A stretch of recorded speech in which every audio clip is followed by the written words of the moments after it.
Latest updates ఎప్పటికప్పుడు పొందడానికి big TV WhatsApp channel follow అవ్వండి. లింక్ డిస్క్రిప్షన్ లో ఉంది.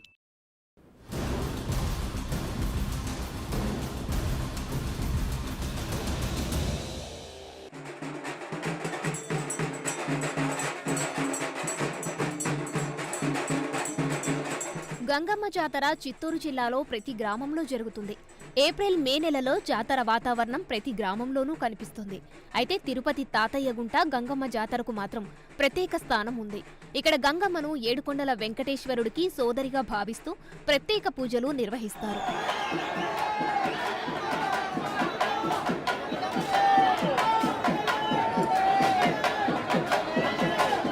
పాలెగాల అరాచకాల నుంచి తమను కాపాడేందుకు ఉద్భవించిన దేవతగా మొక్కులు చెల్లించుకుంటారు.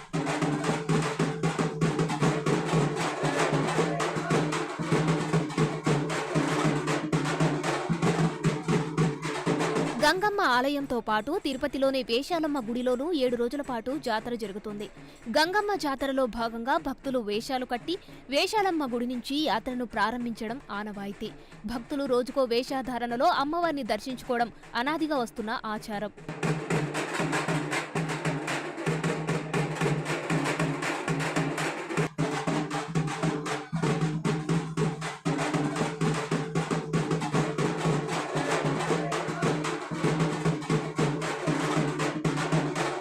జాతరలో ఈ వేషాలే కాక మొక్కులు తీర్చుకోవడానికి అనేక వేషాలు వేస్తుంటారు.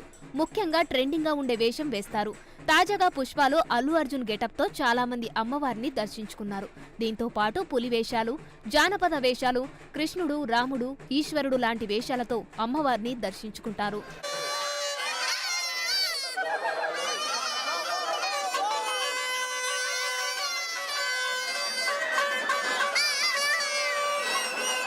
పాత సంప్రదాయానికి అద్దం పట్టే రీతిలో గంగమ్మ జాతర వైభవంగా జరిగింది.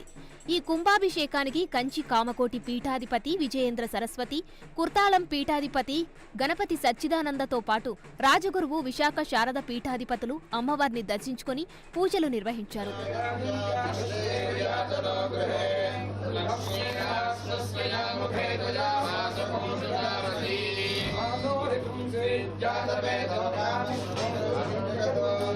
రాష్ట్ర ప్రభుత్వం తరపున మంత్రి రోజా అమ్మవారికి పట్టు వస్త్రాలు సమర్పించారు.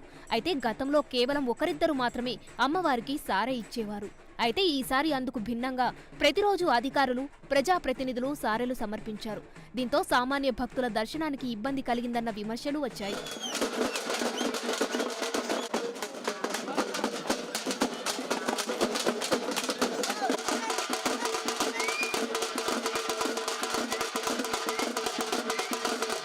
ఏడు రోజుల పాటు తిరుపతి గంగమ్మ నామస్మరణతో నిండిపోయింది.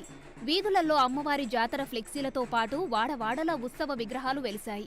అమ్మవారి పాటలు, డీజేలతో మారుమోగాయి. చిన్న పెద్ద తేడా లేకుండా తమ కోరికలు నెరవేర్చాలంటూ భక్తులంతా వివిధ వేషాల్లో అమ్మవార్లను దర్శించుకుని ప్రత్యేక పూజలు చేశారు. మరో 5 వారాల పాటు అమ్మవారికి పొంగళ్లు పెట్టి మొక్కులు తీర్చుకోనున్నారు భక్తులు.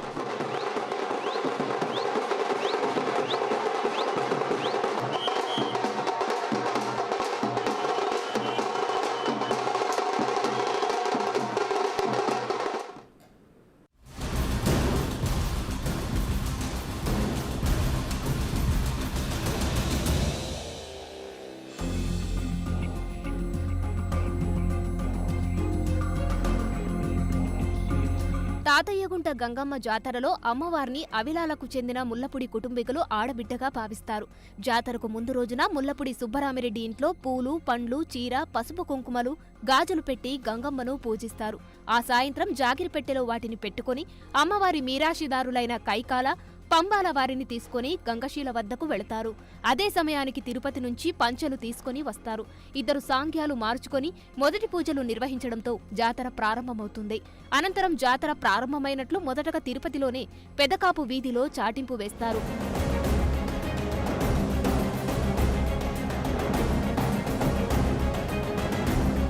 మొదటి రోజు జాతరలో భాగంగా గుడి తరపు మీరాశిదారులు అయిన రజకులు బైరాగి వేషం వేస్తారు. వారిని అనుసరిస్తూ పిల్లలు శరీరమంతా విభూతి పూసుకొని వస్తారు. బైరాగి వేషంలో అమ్మవారిని స్తుతిస్తూ పాటలు పాడుతారు. తొలి రోజునే కైకాల వంశస్థులు, రజకులు గారడి వేషంలో అమ్మవారిని దర్శించుకున్నారు. వీరికి ప్రతి ఇంటి ముందు కాళ్లు కడిగి స్థానికులు పూజలు చేస్తారు.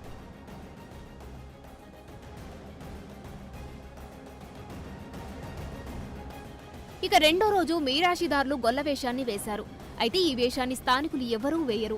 కేవలం మీరాశిదారులు అయిన కైకాల, చాకలి వంశస్థులు మాత్రమే వేస్తారు. గొల్ల వేషంలో గంగమ్మ వేషధారి మజ్జిగ బిందెను నెత్తిన పెట్టుకుని అడిగిన వారందరికీ మజ్జిగ పోసుకుంటూ ముందుకు పోతారు. ఇక ఇదే రోజు స్థానికులు మీరాశిదారులు బండ వేషాన్ని వేస్తారు.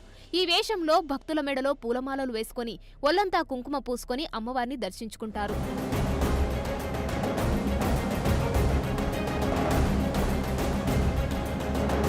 మూడో రోజున మీరాశిదారులు మాత్రమే కోమటి వేషం వేస్తారు. మహిళ వేషంలో ఉన్న వ్యక్తి చాట తీసుకొని భక్తుల తలపై కొడుతూ ముందుకు పోతుంటాడు. పురుషుడు గంపతో ముందుకు పోతుంటాడు. ఈ వేషంలో ఉపయోగించే గంప, చాట రెండు శేషవస్త్రాలు తిరుమల శ్రీవారి ఆలయం నుంచి వస్తాయి. స్థానికులు తోటి వేషంలో శరీరమంతా బొగ్గుపొడిని పూసుకొని తెల్లనామం సాది కనుబొమ్మలపైన పెట్టుకుంటారు. మీసాలు కూడా పెడతారు. పొరక, చాట పట్టుకుని ఎదురుపడ్డ వారందర్నీ కొడుతుంటారు. దొరవేషాన్ని కైకాల, చాకలి వంశస్థులు అనువంశికంగా వేస్తారు. ఈ వేషంలో మహిళ పాత్ర ఉండదు. కైకాల కులస్థుడు దొరవేషం, చాకలి కులస్థుడు మంత్రి వేషం వేస్తారు.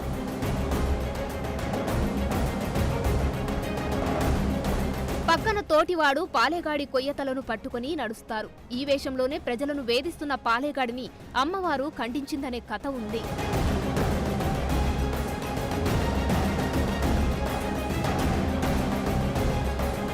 ఇక నాలుగో రోజున భక్తులు మాతంగి వేషం వేస్తారు. ఈ వేషంలో పురుషులు, మహిళల వేషంలో అమ్మవారిని దర్శించుకుని మొక్కులు తీర్చుకుంటారు. ముందుగా కైకాల వంశస్థులు, ఆ తర్వాత మొక్కుబడి తీర్చుకోవడం కోసం ఇతరులు ఈ వేషం వేస్తారు. మెడలో పూలహారం వేసుకొని ఒడిబాల కట్టుకొని దర్శనానికి వస్తారు.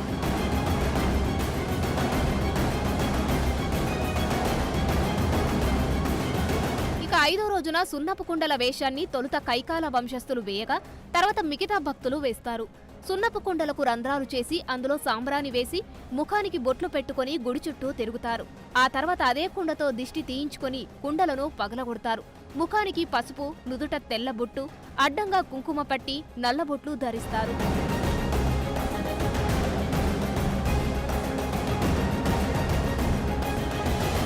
ఇక ఆరో రోజున భక్తులు సప్పరాలతో మొక్కుబడి తీర్చుకుంటారు.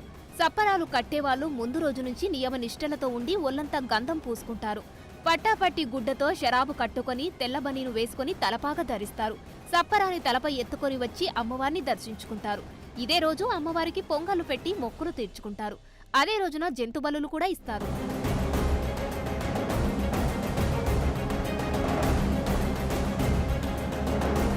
జాతర చివరి రోజున భక్తులు పేరంటాల వేషం వేస్తారు. అమ్మవారి విశ్వరూప దర్శనానికి ముందు కైకాల వంశస్థులు పేరంటాల వేషం వేసుకుని ఊరేగింపుగా వస్తారు. అప్పటికే ఆలయం ముందు అమ్మవారి విశ్వరూపాన్ని అవిలాల చెరువు మట్టితో తయారు చేసి పూజలు చేస్తారు. తెల్లవారుజామున ఆలయానికి చేరుకున్న పేరంటాలు తన వద్దనున్న కత్తితో మట్టి ప్రతిమ చెంప నరుకుతారు. దీంతో జాతర ముగుస్తుంది. భక్తులు పవిత్రంగా భావించి మట్టి కోసం పోటీ పడతారు.